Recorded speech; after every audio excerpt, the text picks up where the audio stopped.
네, 오늘 3, 4절을 잠시 다시 보시겠습니다. 누구든지 다른 교훈을 하며 바른 말 곧 우리 주 예수 그리스도의 말씀과 경건에 관한 교훈을 따르지 아니하면 그는 교만하여 아무것도 알지 못하고 변론과 언쟁을 좋아하는 자다라고 말씀하고 있습니다.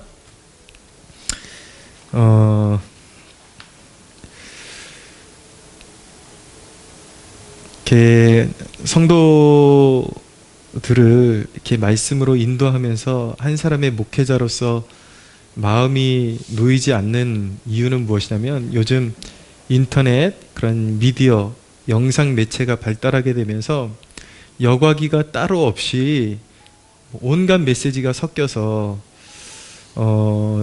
선포가 되고 있기 때문에 그냥 똑같이 그런 교회에 관련된 컨텐츠라고 해서, 복음에 관련된 관련 있어 보이는 컨텐츠라고 해서 아무거나 집어들고 먹으면 정말 큰일이 나는 시대가 되었습니다. 예, 그런 잘못된 교훈들을 자꾸 받아먹게 되면 어떤 자기만의 의협심, 의로움에 꽉 붙잡혀가지고 이제는 교회에 와서 메시지를 받아서 착하고 신실한 성도로서 섬기려고 하지를 않고 오히려 교회에 앉아서 설교를 판단하고 목회자를 판단하고 교회를 판단하고 그러면서 말씀이 먹혀 들어가지 않는 지경에 이제 이르게 됩니다. 제가 그냥 제 나름대로 이렇게 추측으로 말씀드리는 것이 아니라 제가 당한 바가 있기 때문에, 실제적으로 우리 교회에서도 그런 일이 있었기 때문에 아무리 바로잡아 주려고 해도 자기가 일반 보통 교회에서 선포되는 말씀에 아주 특별한 메시지 뭔가를 가지고 있다라고 그렇게 착각을 하기 때문에 그렇게 사람이 공격적으로 변하고 마음이 교만해지고, 그래서 교회에서 오히려 열심으로 섬겨서 어떻게 해서든 교회 부흥에 일조하는 사람이 되려고 하기보다도 교회에 흠집을 내고 오히려 교회의 신실한 일꾼이 되는 것이 아니라 공격하는 사람으로 변화되는 그런 모습들을 보게 됩니다. 예, 바로 무분별하게 그냥 아무거나 덥석덥석 받아 먹었기 때문에 그런 일이 생기는 것이죠. 오늘 말씀해 보니까 오히려 바른 교훈은 그리스도의 말씀이고, 그리고 경건에 관한 교훈이라고 말씀하고 있습니다. 건강한 말씀은 믿음의 그런 선조들이 쭉 그냥 늘 받아 먹으면서 살아왔던 주님의 말씀을 토대로 삶의 각 영역에 그리스도의 통치가 이르도록 그렇게 그리스도의 말씀을 적용시켜서 간단하게 받고 간단하게 적용하는 것이 가장 확실한 말씀인 것입니다. 그리고 개인이 그 말씀을 받아서 세상 죄를 이기고 경건에 그런 이르는 그런 그렇게 나를 겸비하게 만들고 겸손하게 만들고 거룩하게 만드는 것이 바른 교훈이다라는 것을 우리가 늘 마음에 새기고 있어야겠습니다. 시대마다 끊이지 않고 그런 자신들이 깨어있다고 하면서 어떤 성경의 전체 주제를 가르쳐주지 않고 어떤 한 주제에 유난히 집착하는 부류들이 있습니다. 666, 짐승의 표, 물론 우리가 알긴 알아야 되지만 온통 메시지가 그것으로 도배해가지고 마지막 종말의 때에 너무 집착하는 그런 메시지들. 예, 그런데 이렇게 한번 빠져들게 되면은 일상이 제대로 되지를 않습니다. 자기의 영혼도 파괴하고 일상도 파괴하고 또 교회도 파괴하고, 또 요즘은 특별히 한 발자국 더 나가고 백신이 짐승의 표다라는 그런 주장까지 하는 사람들이 나타났어요. 물론 백신이 문제가 있는 것은 사실입니다. 오늘도 백신 때문에 죽은 사람이 있는 것으로 알고 있고, 계속해서 지금 우리나라 같은 경우는 코로나로 죽는 사람보다 지금 백신으로 죽는 사람이 더 많을 정도로, 지금 경찰관 한 명도 백신 맞고 부작용으로 꽤 젊으신 분인데 50대 이제 죽어야 했고, 계속 그런 이제 사고들이 끊이지를 않고 있습니다. 그래서 부작용에 대한 문제들이 있기 때문에 그것을 의무화시키는 것은 굉장히 문제가 있어 보입니다. 그렇지만 그렇다고 해서 백신을 또 짐승의 표다, 그것을 맞으면 뭐 유전자 조작을 통해 가지고 뭐 DNA 조작을 통해 가지고 사람이 뭐 일방적으로 로봇처럼 누군가의 지시를 받아서 움직일 수밖에 없다, 뭐 이걸 받으면 지옥 간다, 예, 이렇게 해가지고 항상 어떤 왜곡된 주제를 내세워 가지고 사람들의 인기를 누리는 그러한 설교 강의들이 차고 넘치는데, 이런 강의들, 이런 설교는 영혼을 파괴시키고 공동체를 파괴시키는 것이지 영적인 유익이 전혀 없다라는 것을 우리가 알 필요가 있습니다. 그렇게 잘못된 가르침을 가르치는 사람들이 그런 그릇된 가르침을 설파하는 목적이 무엇인가? 오늘 5절에 보니까 5절 보니까 마음이 부패하여지고 진리를 잃어버려 경건을 이익의 방도로 생각하는 자들의 다툼이 일어나느니라 라고 말씀하고 있는데, 자, 이런 가르침을 전파하는 자들의 그 내가 무엇인가, 그 목적이 무엇인가? 추종자들을 긁어 모으고 돈을 얻기 위해서 이제 그런 일반 교회에서 잘 다루지 않는 그런 주제들을 끄집어내 가지고 그걸 절대화시키고 사람들을 속이고 있는 것입니다.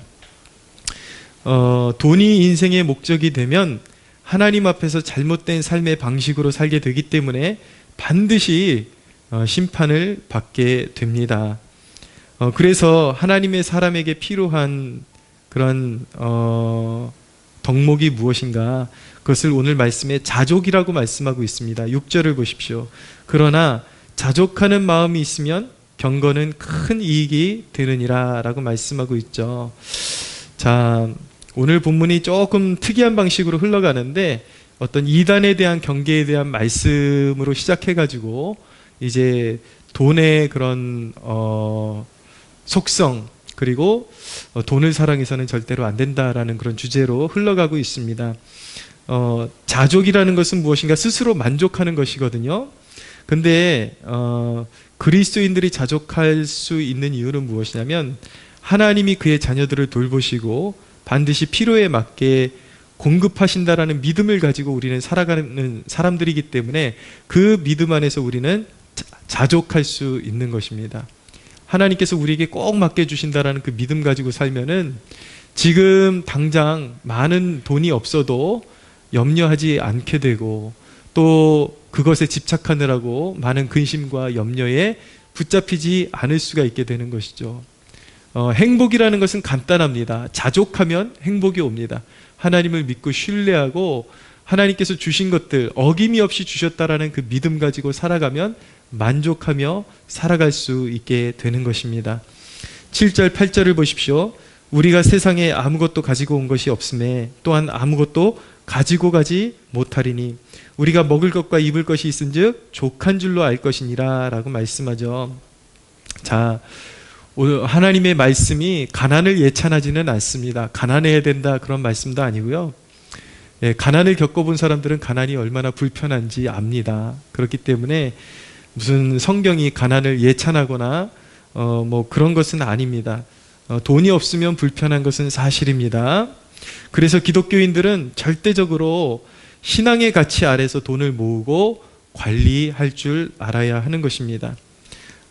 이 말씀의 본 의도는 돈이 전혀 필요 없다 뭐 그런 말씀이 아니라 우리의 삶의 행복과 가치를 결정하는 그 기준이 돈에 있지 않다라는 것입니다. 돈의 크기, 돈이 많고 적음에 있지 않다. 돈이 물론 우리의 삶 가운데 생활할 수 있는 돈이 필요한 것은 사실이지만 그 돈의 양이 많다고 해서 그걸 쌓아놓고 산다고 해서 그것이 행복이나 어떤 인생의 가치 있는 인생을 살아갈 수 있도록 그런 것들을 제공해 주는 것은 결코 아니다라는 것을 가르쳐주고 있는 것입니다. 오히려 삶의 진정한 행복이라는 것은 물질적인 것에서 오는 것이 아니라 그것은 우리의 삶의 어떤 보조적인 역할을 하는 것이고, 진정한 행복이라는 것은 우리가 역설적으로 그렇게 생각해 볼 수가 있겠죠. 많이 가진 사람들이 돈이 없는 것이 불편하지만 그러면 많이 가진 사람들이 역설적으로 역으로 진짜 행복하냐? 또 그것도 아니라는 것을 알 수가 있게 되는 것이죠. 그렇게 질문을 던져보면 너무 가난해도 힘든 것은 사실이지만 그렇다고 해서 돈이 그러면 너무 가난해서 힘드니까 역으로 돈이 많아지면 삶이 저절로 행복해지느냐? 그것도 아니라는 것을 알 수가 있게 되는 것입니다. 예, 자살하는 사람들을 보십시오. 가난해서 자살하는 사람들도 있지만 너무 많지만 그것에서 전혀 행복을 느낄 수 없기 때문에 삶의 가치를 느낄 수 없기 때문에 하루에도 수많은 사람들이 자살을 선택하고 있는 것입니다. 진정한 삶의 행복이라는 것은 어디서 오는 것입니까?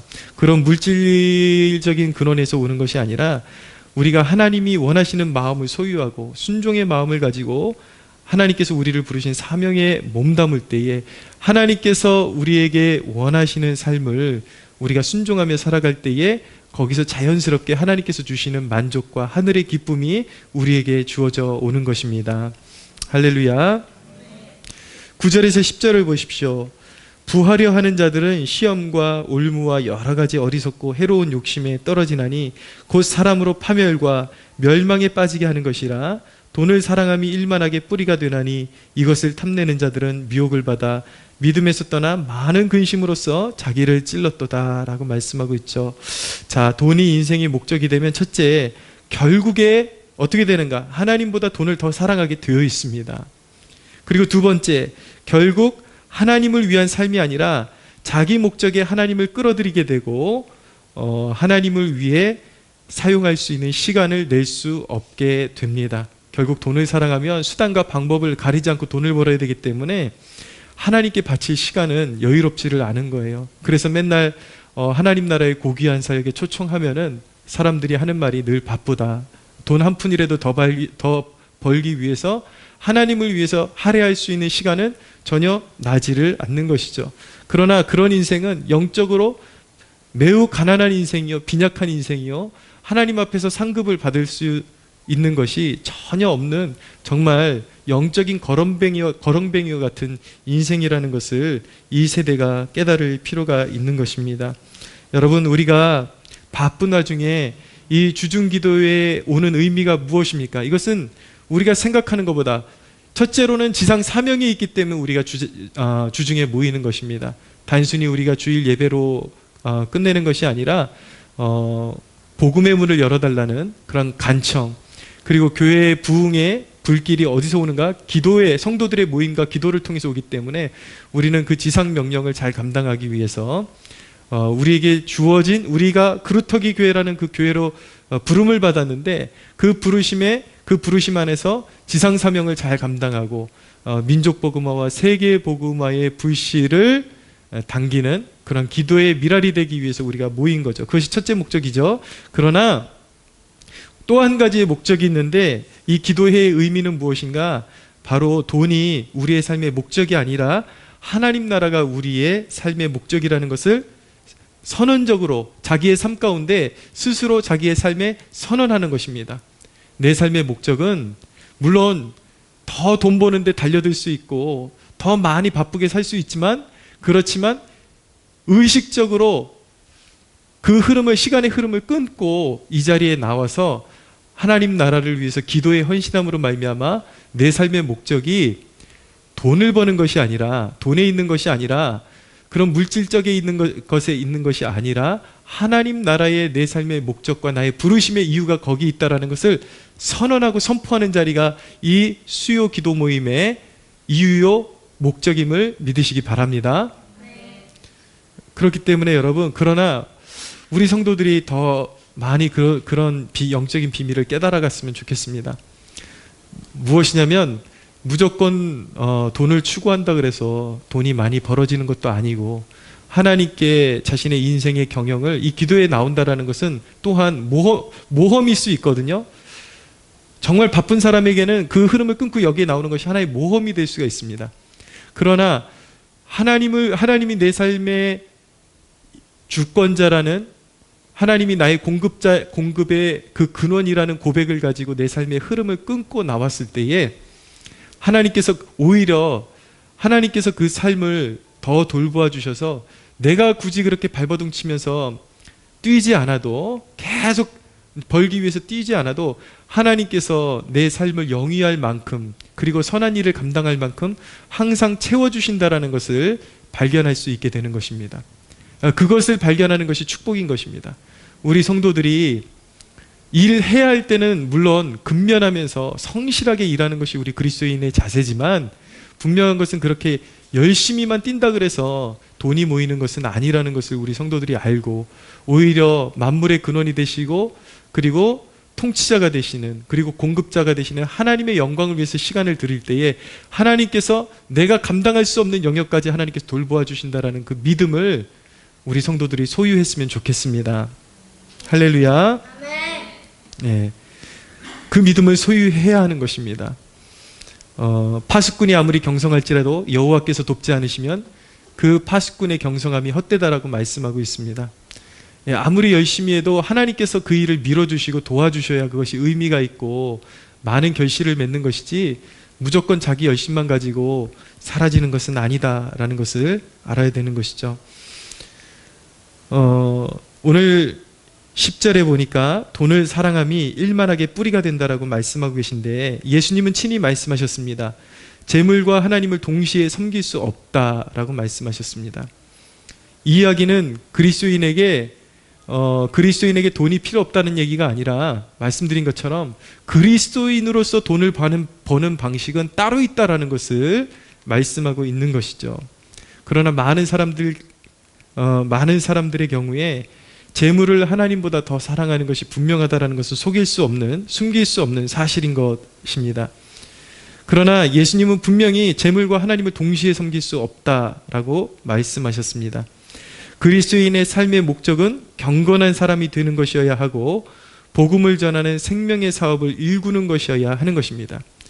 그 삶의 목적이 분명하고 그것을 위해서 살아갈 때에 하나님께서는 그에게 선한 사업을 위한 재물도 허락해 주신다라는 것을 믿으시기를 바랍니다. 여러분, 여러분의 삶의 목적이 바르고 재물을 하나님의 영광을 위해서 올바르게 잘 사용하면 하나님은 분명히 더 귀한 것들을 여러분에게 맡겨주실 것입니다. 이 자리 또한 하나님이 맡기신 그런 사명의 자리라는 그 믿음을 가지고 온 마음으로 섬길 때, 우리가 온 마음으로 기도하는 것이 바로 하나님 나라를 섬기는 것입니다. 예수 그리스도와 그분의 하나님, 성삼위일체 되신 하나님을 우리는 온 마음을 담아서 기도로 섬기는 것입니다.